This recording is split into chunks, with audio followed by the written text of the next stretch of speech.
సుమన్ టీవీలో మీ business promotions కోసం ఈ కింది నెంబర్ను సంప్రదించగలరు.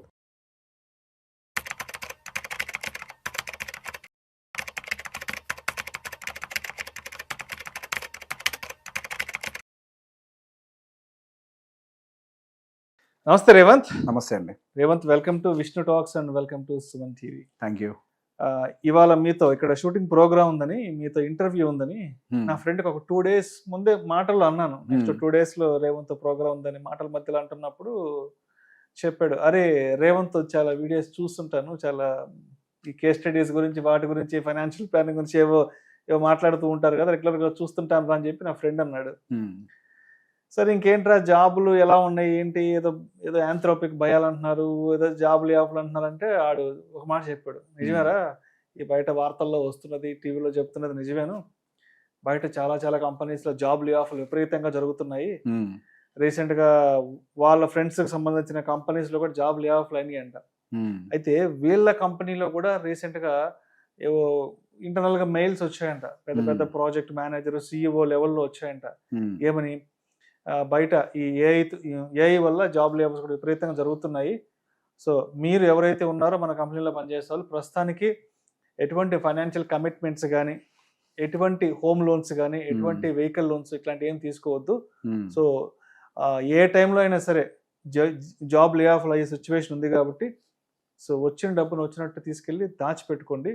ఎటువంటి ఫైనాన్షియల్ కమిట్మెంట్స్ కానీ, ఇన్వెస్ట్మెంట్స్ జోలికి ప్రస్తుతానికి వెళ్ళకండి అంటూ కూడా చెప్పారు. సో వాడేమో భయపడ్డాడు, అరే నెలకు ఒక 3 లక్షల దాకా సంపాదిస్తున్నాను, పెద్ద పెద్ద ఫైనాన్షియల్ కమిట్మెంట్స్ అన్ని పెట్టేసేసుకున్నాను, బట్ ఇప్పుడేమో బయట జాబ్ లే ఆఫ్లు అంటున్నారు, కొంచెం అయితే భయం వేస్తుందిరా, ఇప్పటి వరకు ఏం చేయలేదు, ఏదో ఒకటి చేద్దాం అనుకున్న సమయానికి ఇప్పుడు ఈ జాబ్ లే ఆఫ్లు అంటున్నారు, సిచ్యువేషన్ అర్థం కావట్లేదు. ఒకసారి ఆ అబ్బాయి మీ ఫ్రెండ్ ఏమవుతున్నాడు కదా, ఒకసారి అంటే ఇటువంటి సిచ్యువేషన్ ఫేస్ చేస్తున్న వాళ్ళ కోసం ఏదైనా ఒకసారి ఏదైనా ఒక ఎడ్యుకేటివ్గా ఏదైనా ఒక వీడియో చేసి చెప్పరా అని అడిగాడు.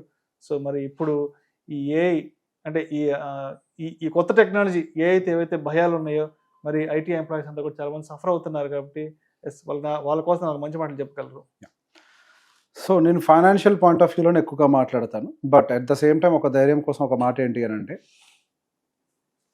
AI can only replace those who are not up to date. అంతే, అప్డేట్ కాని వాళ్ళకి కాని వాళ్ళు అంతకుమించి మనం భయపడాల్సిన అవసరం, కష్టపడే భయపడాల్సిన అవసరం లేదు. ప్రతి కంపెనీ బతకాలి కదా, కంపెనీ సర్వైవ్ అవ్వాలి అంటే 4 మనుషులు అయితే కావాలి. కాబట్టి those are not up to date, డెఫినెట్గా వాళ్ళు లే ఆఫ్ అవుతారు. సో ఫైనాన్షియల్స్లోకి ఎంటర్ అవుదాం. నేను ప్రతిసారి చెప్పే ఒక మాట, మనిషి జీవితం 75 సంవత్సరాలు అని మనం అనుకుంటే మొదటి 25 సంవత్సరాలు తల్లిదండ్రుల మీద మనం సర్వైవ్ అవుతూ ఉంటాం, చదువులు అన్ని వాళ్ళు చూసుకుంటుంటారు, ఉద్యోగం వచ్చే వరకు ఇంకా వాళ్ళ చూసుకుంటూ ఉంటారు. ఆ తర్వాత లాస్ట్ ఉండే 25 సంవత్సరాలు ఇక మనం రిటైర్మెంట్ ఫేజ్లో ఉంటాం. మన జీవితంలో ఉండేది మధ్యలో 25 సంవత్సరాలు. మన అసలు జీవితం, సంపాదించే జీవితం, ఉరుకుల పరుగుల జీవితం, బాధ్యతల జీవితం ఈ 25 సంవత్సరాలు. ఈ 25 సంవత్సరాల ఈ జీవితాన్ని ఒక మాయలాగా కనపడుతూ ఉంటుంది. నెలకి 2 లక్షలు 3 లక్షల రూపాయలు జీతం వస్తూ ఉంటే నా జీవితంలో జీతం శాశ్వతం అని అనుకుంటారు. కానీ సాడ్ రియాలిటీ ఏంటి అని అంటే, అసలు ఉద్యోగాలు పోవడం పక్కకు పెడితే మన జీవితంలో జీతం ఎప్పుడు శాశ్వతం కాదు. అసలు ఐటీ ఎంప్లాయీస్కి అయితే మరింత తక్కువ వర్క్ లైఫ్, 20 సంవత్సరాలు ఉంటే ఎక్కువ, వాళ్ళకి గట్టిగా 20 ఏళ్ళు, 15 ఏళ్ళు 20 ఏళ్ళు అంతే వాళ్ళ వర్క్ లైఫ్. 20 ఏళ్ళు మళ్ళీ మధ్యలో ఈ జాబ్ లే ఆఫ్ అంటూ ఏదో జరుగుతూనే ఉంటాయి, ఏదో ఒక న్యూస్ ఎప్పుడు ఇబ్బంది పెడుతూనే ఉంటుంది. వర్క్ లైఫ్ తక్కువ అంటే మనం సంపాదించుకునేటువంటి ఆ వయసు చాలా తక్కువ. ఆ టైంలోనే మనం ఏం చేసినా కరెక్ట్గా ఆర్గనైజ్డ్గా చేసుకోవాలి. చాలా మంది విషయంలో నేను ఎప్పుడు హోమ్ లోన్ తీసుకోకండి, ఎర్లీ ఏజెస్లో కమిట్మెంట్లు పెట్టుకోకండి, నేను అంత గట్టిగా వాదించినప్పుడు మనోళ్ళ కింద కామెంట్లు చాలా మంది పెట్టారు, హౌస్ ఈజ్ అన్ ఎమోషన్. ఇప్పుడేమైంది, ఇదే భయపడుతుంది ఎప్పుడు కూడా, అంటే మన భయం కూడా ఇదే. ఎంతో జీవితాలు చూస్తున్నాం మనం, లే ఆఫ్స్ మన చేతుల్లో ఉన్నాయా? ప్రపంచంలో మారేటువంటి టెక్నాలజీ మన చేతుల్లో ఉందా? ఏ రోజు ఏ యుద్ధం వచ్చి ఏ ఉద్యోగం పోద్దో తెలియదు, ఏ రిసెషన్ వచ్చి ఏ ఉద్యోగం తీస్తుందో తెలియదు. నిన్న మొన్నటి వరకు జస్ట్ లాస్ట్ ఒక 48 గంటల ముందు వరకు కూడా యుఏ దుబాయ్ అంటేనే ద మోస్ట్ సేఫెస్ట్ కంట్రీ అనుకున్నాం, బట్ ఈ రోజు అక్కడ సిచ్యువేషన్, అక్కడ పరిస్థితులు ఎట్లు మారాయి చూసాము.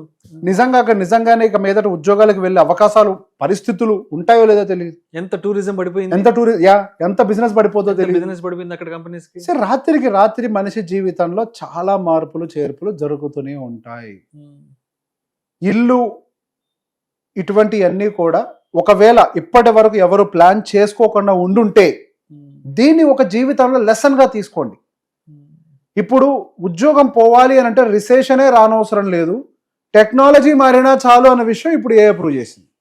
ఇంతకుముందు రిసెషన్ వస్తేనే జాబ్ పోద్ది అనుకునే వాళ్ళం. ఇప్పుడు అప్గ్రేడ్ అయినా కానీ టెక్నాలజీ మన ఉద్యోగాలు పోతాయి. ఇది ప్రాక్టికల్ కేసు సినారియో. అంటే మన ఉద్యోగాలు పోవడానికి ఎన్ని ప్రాబబిలిటీస్ పెరుగుతున్నాయి. సో మనిషికి ఉండే ఈ 25 సంవత్సరాల సంపాదించే వయసు చాలా ఇంపార్టెంట్. వాడికి వచ్చేటువంటి ఫస్ట్ శాలరీ దగ్గర నుంచి వాళ్ళకు ఉండేటువంటి ఆఖరి వర్కింగ్ డే వరకు వాళ్ళ యొక్క సేవింగ్స్ అనేది ఎర్లీ టైం నుంచి దాన్ని కరెక్ట్గా ప్లాన్ చేసి ఉండాలి. ఐ టెల్ యూ, సింపుల్గా చెప్పేస్తా calculation. At the same time job పోతే ఏం చేయాలో కూడా చెప్పేస్తా. జాబ్ పోతే ఆల్రెడీ ఈఎంఐ ఉన్న వాళ్ళకు కూడా I give you the solution. First salary దగ్గర నుంచి ఫస్ట్ మీ రిటైర్మెంట్ని దృష్టిలో పెట్టుకోండి. రిటైర్మెంట్ అని అంటే 45 సంవత్సరాలు 55 సంవత్సరాలకు జరిగేది కదా, అప్పుడు జరిగే దాని గురించి ఇప్పుడు ఎందుకు ఆలోచించాలని మీరు అనుకోవద్దు. ఇప్పుడు ముందు పెళ్లి చేసుకుని పిల్లల్ని కనాలి, వెకేషన్కి వెళ్ళాలి, హనీమూన్కి వెళ్ళాలి, అట్లా అనుకో. దాని గురించి మాకు ఎందుకు బాబు అంటారు కింద కామెంట్స్ లో. అట్లా అనుకోవద్దు. ఎందుకనంటే జాబ్ ఎప్పుడైనా పోవచ్చు. వాలంటరీ రిటైర్మెంట్ ఎప్పుడైనా తీసుకోవాల్సిన పరిస్థితులు రావచ్చు. అది ఆరోగ్యం బాగోపోవడం వల్ల అవ్వచ్చు, యాక్సిడెంట్ వల్ల అవ్వచ్చు, జాబులు పోవడం వల్ల అవ్వచ్చు. వాలంటరీ రిటైర్మెంట్ ఎప్పుడైనా తీసుకోవచ్చు మనం. Retirement is not just at 55. Retirement could be at 40 also. అది మన చేతుల్లో లేదు. ఫస్ట్ లెవెల్లో మీరు ఈ రోజు అంటే ఒక సంవత్సరం తర్వాత జాబ్ పోయినా కానీ ఇంకో సంవత్సరం బతకడానికి కావాల్సిన డబ్బుల్ని ఆ మైండ్ సెట్ తోటి, అక్కడ బతకడం అనేది పాయింట్ కాదు, ముందు అనే ఒక రోజు. ఈ రోజు ఇంకో చిన్న ఉదాహరణతో చెప్తా. ఈ రోజు ముద్ద తింటున్నారా? పని చేస్తున్నారు కాబట్టి 4,000 నోట్లోకి వెళ్తున్నాయి. మరి పని చేయని రోజు కూడా ఈ 4,000 నోట్లోకి వెళ్ళాలి కదా, అదే ముద్ద నోట్లోకి వెళ్ళాలి కదా. అంటే ఈ రోజు ఒక ముద్ద మీరు నోట్లో పెట్టుకునేటప్పుడు మరో ముద్ద తీసి పక్కకు పెట్టాలి. అదే ఇన్వెస్ట్మెంట్. నేను ఇప్పుడు పని చేస్తున్నా కాబట్టి లోపలికి వెళ్తుంది కాబట్టి రేపు పని చేయని రోజు కూడా లోపలికి వెళ్ళడం కోసం పక్కకు డబ్బులు పెట్టాలి. ఎటువంటి పరిస్థితుల్లో ఎర్లీ ఏజెస్లో కమిట్మెంట్స్ పెట్టుకోకూడదు. ఎర్లీ ఏజెస్లో లైఫ్లో అన్స్టెబిలిటీ అనేది చాలా ఎక్కువగా ఉంటుంది. ఈ ఇన్స్టెబిలిటీని తట్టుకోవాలి అని అంటే కమిట్మెంట్స్ తక్కువగా ఉంటే తట్టుకోవడం సాధ్యం. ఈఎంఐ లాంటి భారాలు లేకపోతే తట్టుకోవడం సాధ్యం.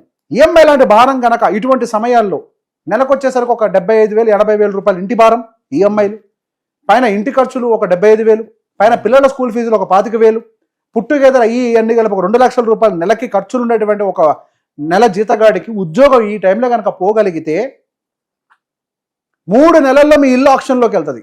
బెంగళూరులో జరిగింది, ఆర్టికల్ వచ్చింది. 1,20,00,000 రూపాయలు ఇల్లు 3 నెలలు ఈఎంఐ కట్టలేకపోతే ఒక ఉద్యోగి 3 నెలలు ఆక్షన్లు పడేశారు. 90 లక్షలకు అమ్మేసింది బ్యాంకు 1,20,00,000 ఇంటిని. వాళ్ళకి రావాల్సిన 90 లక్షలు కాబట్టి. అందుకే ఎర్లీ ఏజెస్ ఇటువంటి కమిట్మెంట్స్ పెట్టుకోవద్దు. రూపాయి దాచుకోండి, ఇన్వెస్ట్మెంట్లు పెట్టుకోండి. ఇన్వెస్ట్మెంట్ ల్యాండ్ కాదు, మళ్ళీ లిక్విడ్ అసెట్స్. లిక్విడ్ అసెట్ మనిషికి ఒక ధైర్యం.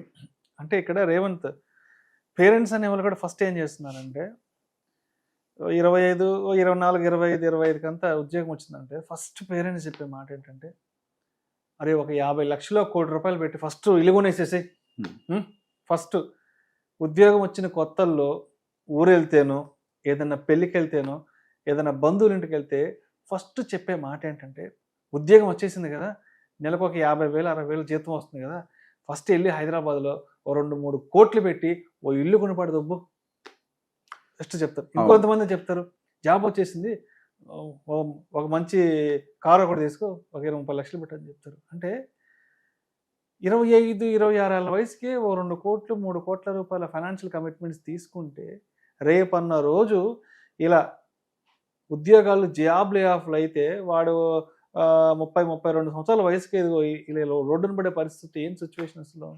గతంతో పోలిస్తే ఇప్పుడు జాబ్ సెక్యూరిటీ అనేది పడిపోయిందండి. అంటే పేరెంట్స్ దృష్టిలో ఏంటంటే ఉద్యోగం వస్తే ఒక భద్రత అని అనుకుంటారు, జాబ్కి సెక్యూరిటీ లేదు. అది తప్పు మాట. There is no security for a job. ఉద్యోగం ఎప్పుడైనా పోవచ్చు, దానికి ఎన్నో కారణాలు తోడుగా రావచ్చు, అది మన చేతుల్లో లేని పని. నేను ఫస్ట్ లెవెల్లో గతంలో ఎన్నోసార్లు నోర్లు చించుకొని మరి గట్టిగా చెప్పాను. ఎంత విమర్శలు ఎదుర్కొన్నా కానీ నా మాట మీద గట్టిగా నుంచున్నా.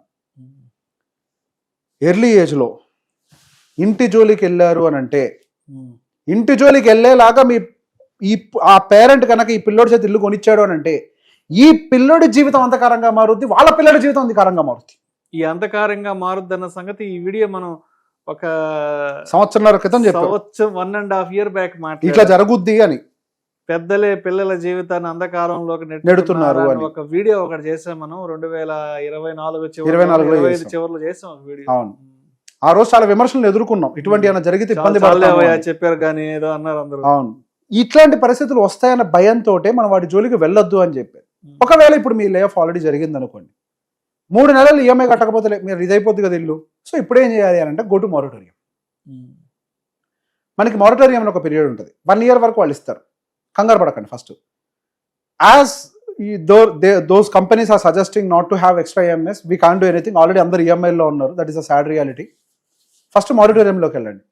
బ్యాంకు మీరు ఫస్ట్ ఈఎంఐ అంటే బౌన్స్ అయ్యే లోపలే బ్యాంకు దగ్గరికి వెళ్ళి మీరు మారటోరియం అప్లై చేస్తే ఆ వెసులుబాటు మీకు 1 year పాటు కల్పిస్తారు.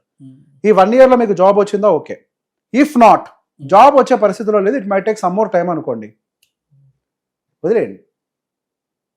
ఫస్ట్ వదిలేయండి, లైఫ్ అక్కడ ఎండ్ అవ్వదు. We have many other opportunities to come, will definitely have an opportunity. See ఇప్పుడు శాలరీ ఆగిపోయింది, ఇదో గొప్ప సొల్యూషనా, ఇల్లు వదిలేయమంటున్నట్టే నీ దగ్గర ఉందా సొల్యూషన్? ఊర్లో పొలం అమ్మి ఈఎంఐ కట్టగలుగుతావా? నిజంగా ఉంటే ఆ పని చేయి. ఊర్లో పొలం వల్ల ఏం లేదు ఉపయోగం, ఇక్కడ నువ్వు ఉంటున్నావు అట్లీస్ట్ ఇంట్లో, ఆ ఊర్లో పొలం మీద అమ్మేసి కనీసం ఇంటి అప్పు తీసేస్తే నువ్వు కనీసం ప్రశాంతంగా బతుకుతావు.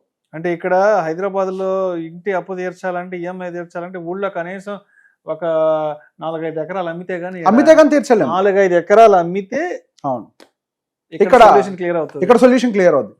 అసలు ఉత్తమమైన పని ఏంటి అని అంటే, అసలు ఊర్లో పొలాలు ఏం చేస్తున్నాయి? గుడ్లు ఏమైనా పెడుతున్నాయా? వ్యవసాయం చేయట్లేదు కదా ఎవరు. ఇప్పుడు ఆల్రెడీ 35-40 సంవత్సరాలు మనకే ఉన్నాయి అని అంటే పేరెంట్స్ ఇంకా పెద్దోళ్ళు అయి ఉంటారు కదా, ఆల్మోస్ట్ ఇప్పుడు వాళ్ళు వ్యవసాయం చేయరు కదా, 65 to 70 ఏజ్కి వచ్చేసారు, వాళ్ళు వ్యవసాయం చేయరు కదా. అమ్మేసి అట్లీస్ట్ ఇంటికి ఈఎంఐ క్లియర్ చేసుకొని అన్సర్టెనిటీ నుంచి బయటపడండి. ఇప్పుడు నెలకి కనీసం మీకు ఈఎంఐ మంద నెలకు ఒక 80,000 లక్ష రూపాయలు ఏదైతే కడుతున్నారో అది మిగిలింది అనుకోండి, ఒక సంవత్సరం కార్పస్ క్రియేట్ చేసుకోగలుగుతారు. Uncertainty will be there. Already మన ఒక పాత టెక్నాలజీలో ఉన్న టెక్నాలజీ మారబోతోంది. ఈ ట్రాన్సిషన్ పీరియడ్లో ఇటోళ్ళు అవుట్ అవుతారో అటోళ్ళు ఇటు అవుతారు. ఈ ట్రాన్సిషన్ పీరియడ్లో మనకి ఏవైతే ఫిజికల్ అసెట్స్ ఖాళీగా పడున్నాయో, ఇంటిని అమ్మే సిచ్యువేషన్ కంటే ఖాళీగా పడున్న వాటిని అమ్మేసి అప్పును తీర్చుకోవడం ఉత్తమమైన పని. ఏం కాదులే అని చెప్పి ఈఎంఐలు బౌన్స్ చేసుకుంటూ వెళ్ళారు అనుకోండి, ఏం కాదులే బ్యాంక్ ఒకటి ఇంటి మీదకి వస్తే సమాధానం చెప్దాము అని ప్రిపేర్ అయ్యారే అనుకోండి, కన్సిడర్ మీ ఆప్షన్లోకి వెళ్తారు. ఇంకా దానికి మించిన దరిద్రం ఇంకోటి లేదు. ఇంట్లో పిల్లలు అప్సెట్ అవుతారు, మీ ఇంట్లో భార్య అప్సెట్ అవుతుంది, చుట్టుపక్కల వాళ్ళలో బ్యాంకోడు ఆ ఇల్లు గుంజుకుపోయాడన్న ఒక మాట మిమ్మల్ని మానసికంగా కుంగదీస్తుంది, కరువు పోతుంది. దానికంటే ఉత్తమమైన పని ఏంటి? Managing your assets properly. ఏదో ఒకటి ఖచ్చితంగా ఉంటుంది కదా, ముందు అమ్మేసి అప్పు తీర్చేయండి. లేదు మొత్తం తీర్చలేకపోతున్నాను అనుకోండి, 1 కోటి రూపాయలు అప్పుకు 10 లక్షలు కట్టగలుగుతున్నాను అనుకోండి, ముందు 10 లక్షలు కట్టేయండి. వాడు 3-4 ఏళ్ళు మిమ్మల్ని కలుగుతాడు, మీరు కట్టిన దాంట్లోంచి ఈఎంఐని అడ్జస్ట్ చేసుకుంటాడు. అదన్నా చేయండి. నాకు తెలిసి టూ మెనీ జాబ్స్ కనుక లే ఆఫ్ అయితే మారిటోరియంస్ కూడా ఇవ్వరు. ఇంకా మారిటోరియం కూడా లిమిట్ ఉంటుంది, బ్యాంకులు సర్వైవ్ అవ్వాలి కదా, మారిటోరియంస్ కూడా రావు ఇంకా మీకు.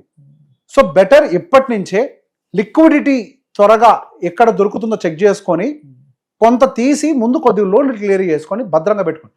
లేదు అంటే కనీసం డబ్బులు తీసి ఎక్కడో చోట డెట్ ఫండ్లోనో ఎందులోనో పెట్టుకొని ఒకవేళ ఉద్యోగం పోయినటువంటి సందర్భం ఉంటే ఆ డబ్బులతోటి మేనేజ్ చేసే ప్రయత్నం చేయండి. సో ఇక్కడ ప్రాబ్లం వచ్చేదాకా వెయిట్ చేయకండి, వచ్చినప్పుడు చూద్దామని అంటే ప్రాబ్లం వచ్చాక ఇంకా మీకు సొల్యూషన్ దొరకదు. React early. Thank you so much Revanth. అంటే ఇప్పటికే చాలా ఫ్యాక్ట్స్ మాట్లాడుకున్నాం, చాలా మంచి విషయాలు మాత్రమే మాట్లాడుకున్నాం. అవును, కాబట్టి పబ్లిక్కి నచ్చవు, ఇష్టపడరు కాబట్టి సో ఈ వీడియో ఇంతటితో స్టాప్ చేద్దాం. ఓకేనా? Thank you so much. Thank you.